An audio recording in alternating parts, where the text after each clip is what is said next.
Hey, how's it going, everybody? So, we're talking about just save a file. It's easy, right? So this presentation has many GIFs in it, so I hope you at least laugh a little bit, because I laughed making it. But a little bit about me, I am an indie iOS developer and freelancer. I am one of the co-hosts of the Swift Over Coffee podcast with Paul Hudson. I am the organizer of iOS Dev Happy Hour, which is a monthly online meetup for people to chat about iOS development. We meet monthly on Zoom because we're just like around the world, so you can join from like any time.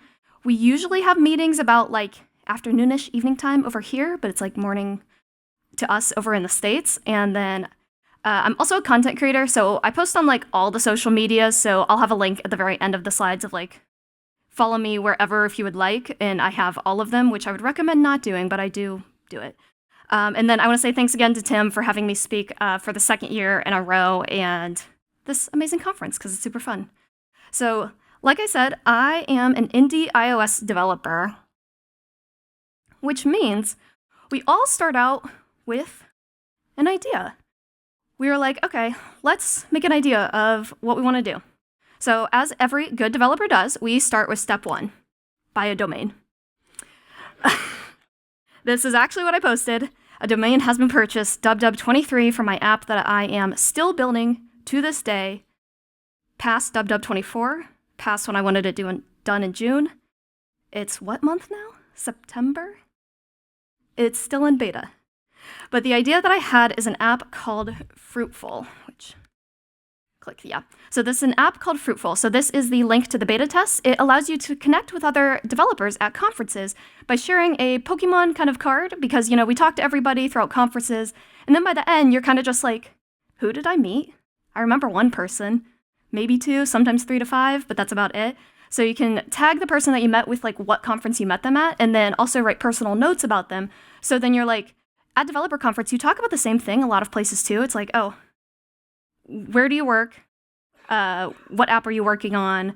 What's something you find interesting? Oh, what talks do you like? That's the same conversation you kind of have about multiple different times. So after you've had that conversation, you start to forget who you meet. So this is an app to kind of write those personal notes when you do actually have a really engaging conversation with somebody, so then you can really remember who they are. So this app, of course, I started with the backend requirements of I needed a database to be able to save all the users, and I chose Postgres because it's the one that I'm most familiar with.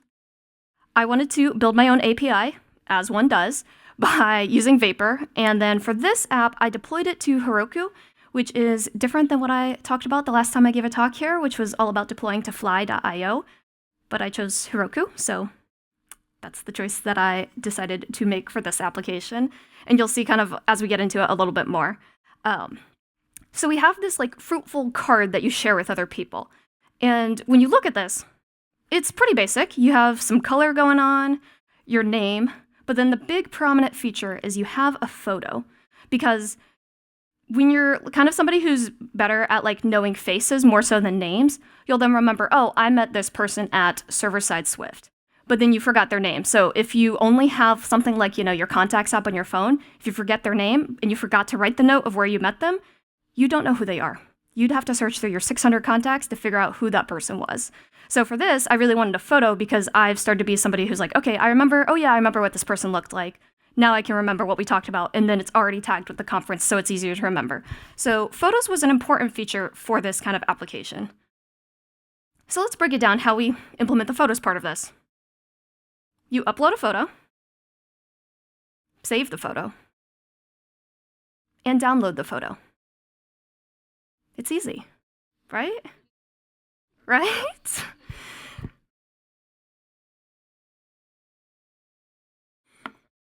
This was the assumption that I had when I started this. It technically, that's it. That's all the steps. But the first question you have to ask after that was, okay, we're uploading a photo, but where do we save the photo? So as I do is you go on social media, ask people, where do you save the photo? Oh, just save it on the disk. Well, that works for my little basic iOS app. That does work.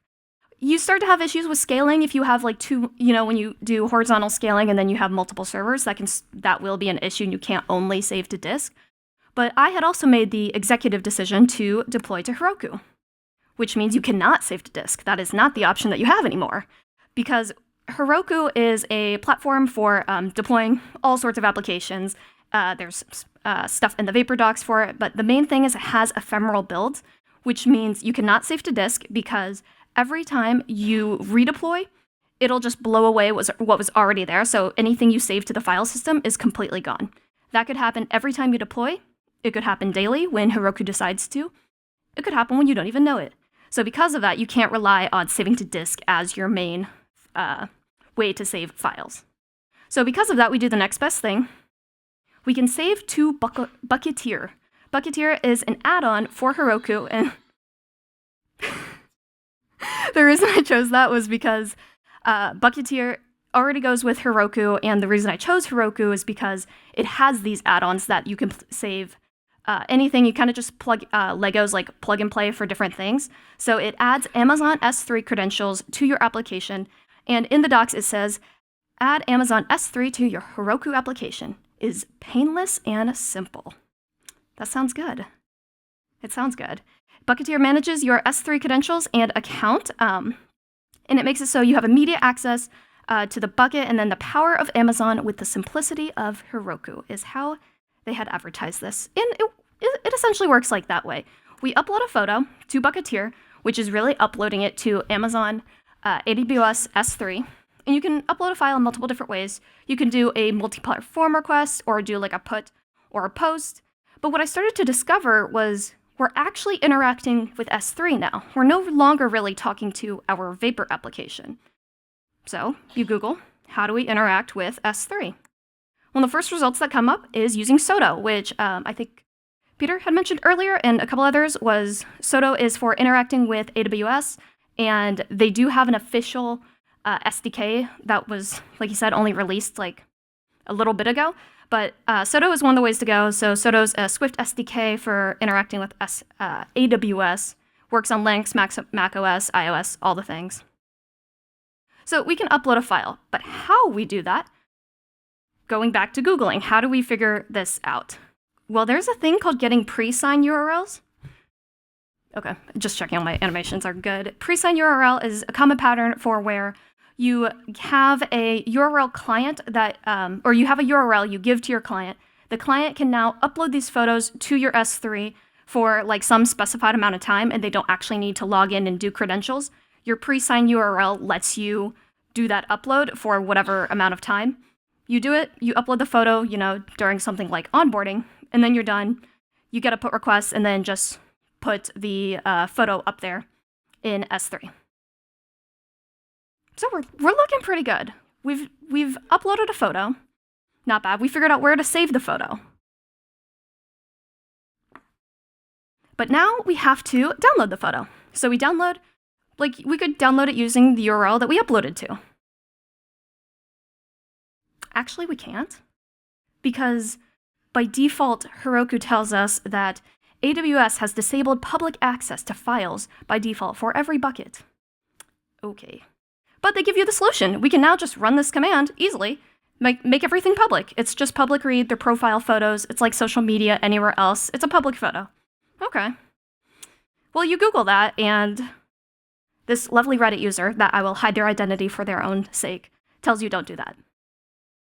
Since you're new, you may not know, but exposing objects publicly, that is not fine.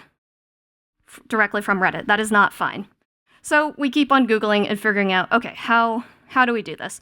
We uploaded the photo, how do we read it out?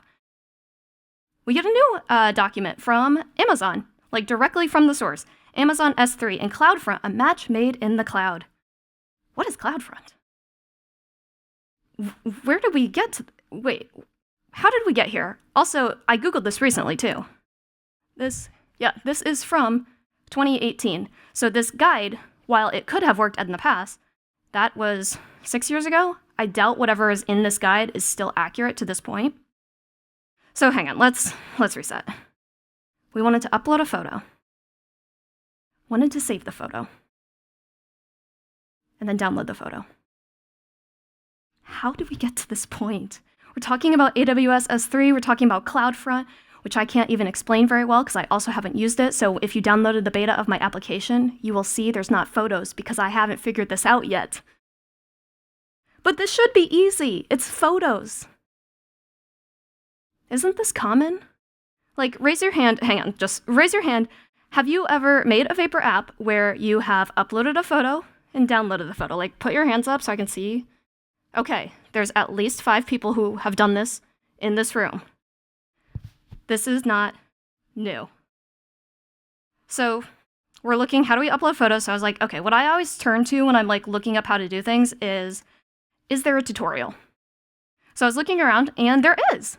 There is the ServerSide.swift book by Ray Wenderlich, now Codeco. It was written by Tim Condon, Tanner Nelson, Jonas Schwartz, Logan Wright, updated for Vapor 4 and 13. And iOS 13.4. So it does exist. They have a chapter, 26, how to add profile pictures. Okay, great. But they have this disclaimer.